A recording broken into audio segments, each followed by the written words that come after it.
Hello. Thanks for clicking on the video and choosing us as your entertainment provider for the next 15 minutes. Whiplash. Yes, Evil-Lyn? Most viewers won't even make it past the whimsical introduction sketch. Oh, why? Well, it could be any number of reasons, Whiplash. Like what? Spite, sabotage, boredom, a sense of disappointment when they realise that Skeletor isn't here at the moment. But I'm still here to host the show. Yes, people don't like you very much, Whiplash. Oh, do you like me, Evil-Lyn? Evil-Lyn, I was just asking, I heard the question, Whiplash. why didn't you answer? I had something in my eye. Oh, has it gone now? No, my eye is still where it should be. Whiplash, do you remember a moment ago I mentioned that boredom might be one of the reasons casual viewers cannot make it through a whimsical introductory sketch? Yes?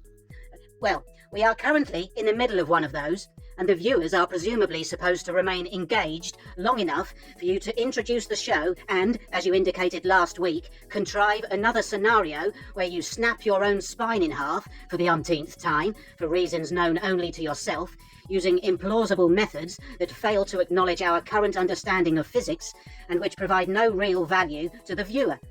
Oh, you said a lot of words just then.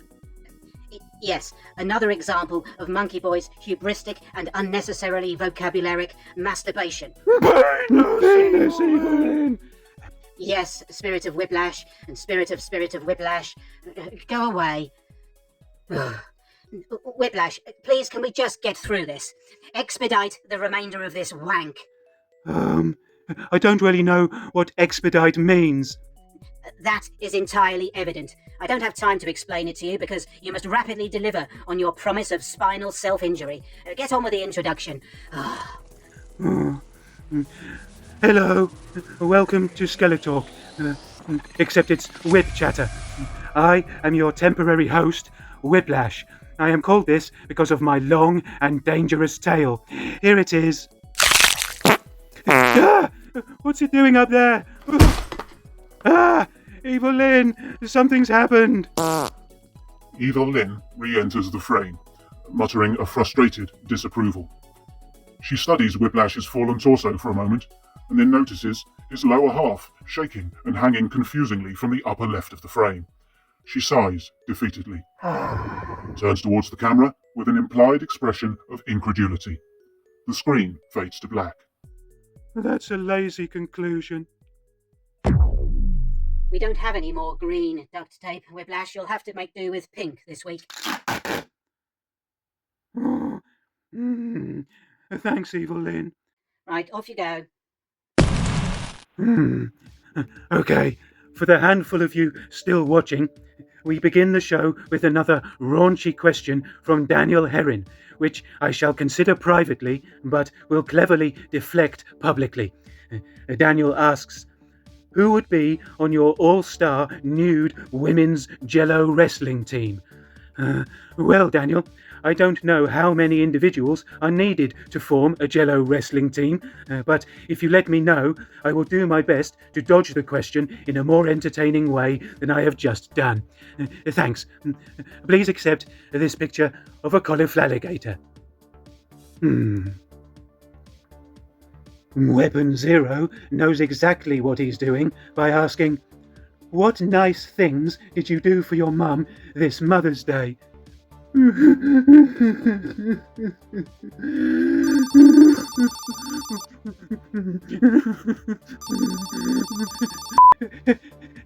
Hello? Hello, Skeletor. Shut up! Are you crying? Yes? Shut up! Tell everyone what I did, and don't hang up the call. I want to hear you say it.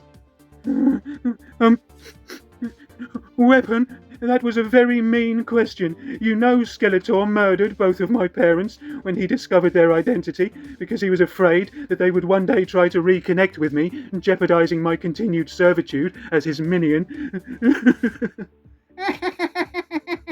Enjoy the rest of your day, you twit, and never call me on this number again. How did you even get this number? Skeletor, you called me. Shut up! Oh, I need a minute. The fly attractor returns, informing us that the details of his recent absence will remain classified until Skele-Tiny has reviewed the associated paperwork. Oh, Skele-Tiny! Yes? Did you send Fly on a secret mission? Yes.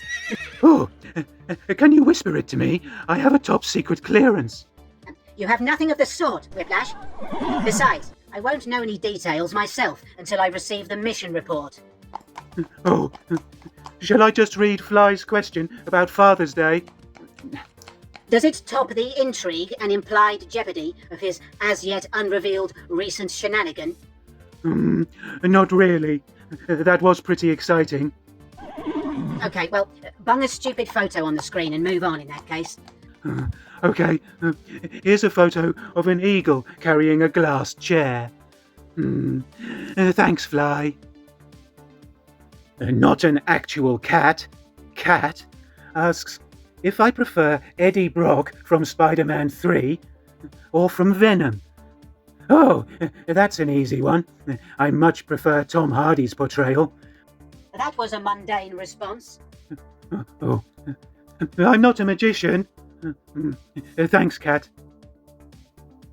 The investigative Alex James asks if there's any truth to the rumour that we accidentally used a Dalek as a trash can during a Christmas party. Sort of, yes. Initially, we had stationed the Dalek beside the recycling bins as a motion-activated deterrent to drunk partygoers looking for a crafty place to piss without queuing for the restrooms. Anyway, throughout the evening, the Dalek kept opening up so it could have a cigarette without suffocating. And on one of these occasions, a guest misidentified the Dalek as Krang from the Ninja Turtles series. Rather than address the mistaken identity, the Dalek doubled down and had soon enough started signing autographs as if it were Krang. Anyway, the cigarette butts visibly accumulated around the interior of the Dalek as the evening wore on, and once the tentacled creature succumbed to exhaustion and fell asleep, it didn't take long for guests to begin adding candy wrappers, corn dog sticks, and, of course, clumps of fur and feathers. And so by 1 a.m, the machine did indeed resemble an unnecessarily ornate trash can. The following morning, there was no sign of the squishy occupant, so we just closed the machine and contacted Davros to arrange its removal. He wasn't interested, so the thing is still there, covered in bird shit. Thanks, Alex. Frightening man Stephen Gray wants to know why Doobie Duck had a disco bus in the 90s, as disco was more of a thing in the 70s. Stephen wonders if I ever took a ride on the bus. Well, Stephen, it would seem that nobody at the BBC can provide any good reason why this show was ever produced. It was fucking terrible. Not only was it incredibly lazy programming, but the host was clearly a pastiche of this horrible piece of shit. I never once boarded this bus, and anyone who did is presumably now under witness protection. Thanks, Stephen. The presumably human Arch Stanton returns following a wrist injury caused by over-enthusiastic Jessica Alba appreciation, and asks which green being I would prefer to run for Prime Minister of the UK. The options are Kermit Frog, Oscar Grouch, or Raphael Turtle. Oh, without a doubt, Kermit. Look at him. This is exactly the sort of crazed and maniacal energy the British government needs right now. Thanks, man. Oh, please don't tell Skeletor I gave any kind of political opinion. Oh, and which Jessica Alba movie was it? Thanks. Beloved purveyor of peculiarity, B. Stoot Lee, has a message for Evil-Lyn. Evil-Lyn, are you watching on the monitor? Yes, I've seen the remark. Oh, Monkeyboy has a clip queued up. Play the clip then. If I may say so, what a charming smashing blouse you have on. Thank you, B. You may have this photo for the purposes of worship. How did B know you were wearing that? That's none of your business, Whiplash. Oh, thanks, B. K-Series dog, K-Dog, would like to know my favourite sauce for butterfly dipping. Oh, a great question. I have a couple of go-to dips that work well with most butterflies. A simple vinaigrette dressing rarely disappoints. Not technically a sauce, but it certainly warrants a dressing. Anyway, boring butterflies generally benefit from a sweet chili dipping sauce. The butterflies don't benefit, you understand? But you know what I mean. And exotic butterflies are usually delicious on their own. But on hot days, it can be refreshing to add a little bit of lime chutney. Thanks. A guy who is retro toy guy Sai, is wondering which member of school drama TV series Grange Hill, student or teacher, would make the best dry spaghetti dinosaur. Well, it's difficult to say because very few of the cast were given the opportunity to practice this. However, in 1982, Trisha Yates and Zamo constructed a stegosaurus from this type of dried pasta, which was quite good. But once you've seen one, you've seen them all. The Stegettisaurus was actually displayed in an exhibition space in London's West Bank Gallery, where it remained until September of 1986, when Whizbit and Wooly broke in and kicked it to bits, after being instructed to do so by Squidgybog, whose motive was, and still remains, unclear. The BBC asked Mr. Bronson to help construct a replacement spaghetti creature of prehistoric nature, but he declined on the basis of being a wanker. Luckily, Mrs. McCluskey stepped in at the 11th hour and spent about 3/4 of an hour cobbling together what turned out to be a fairly shoddy Archaeopteryx. Thanks. Further raising suspicions that he may be gathering intelligence for our enemies, Paul Wilson asks, since you have an accounts department and HR department, what others do you have, and could you introduce us to the staff? Well, we have many departments and divisions, and I can't really list all of them right now, but I can mention a few and the key individuals for each. We have a small public relations department comprising one secretary and 2 officers who work under the supervision of our PR manager, Helen from PR. Helen often works closely with our legal team of lawyers, whose chief legal officer is Helen from Legal. Helen sometimes advises on matters of litigation that arise within our research and development department, which is overseen by Triclops and Trapjaw, but on a daily basis is managed by Helen from R&D. Helen frequently works with Skeletor and Evil-Lyn, as the development of innovative technology is intrinsic to most of our planning, plotting, and scheming. This nefarious activity often generates quite a bit of paperwork, which is collated and appropriately filed in a secret location by Helen from our shenanigans department. Helen also provides daily updates to our expansion division, which is overseen by General Stephen Jones, who also takes a lead role in the investigation, retrieval, and tactical deployment of all sticky things. His right-hand man is Lieutenant General Helen, who is also in charge of operational security and is the liaison between several of our departments. However, I think I will have to pull the ripcord on this segment because this multiple Helens bit is perhaps not as amusing as I first thought. Anyway, you get the idea. Thanks, Paul. Ladies' man, Jason Raphael Murdoch, is wondering what Lieutenant General Helen from our expansion division does on her days off. Well, I believe she usually strips and cleans all of her weapons, completes her weekly grocery shop, and tries to make progress on an enormous cross-stitch of the Rocky Horror Picture Show.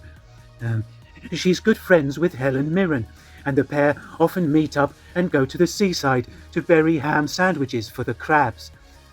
And sometimes they visit the main residence of Gabriel Byrne and then throw trombones at his topiary. Thanks, Jason. And finally this week, the Andrewist of Andrews asks, are there any rivalries or beefs amongst the minions, or do you all get along?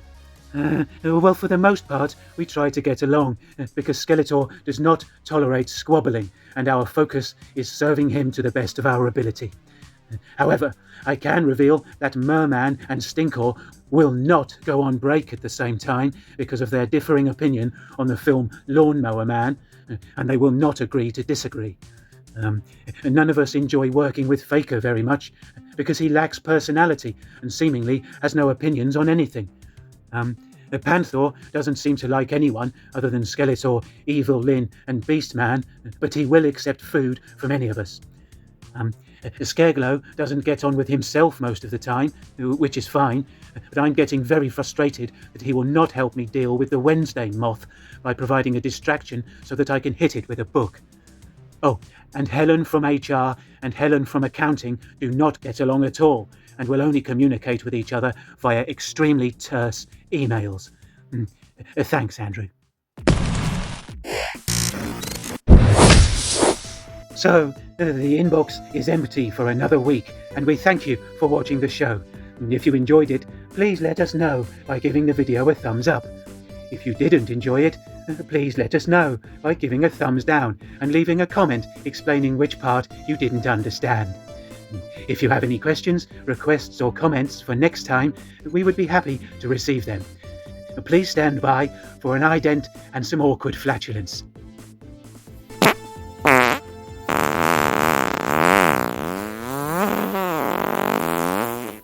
You win! Perfect!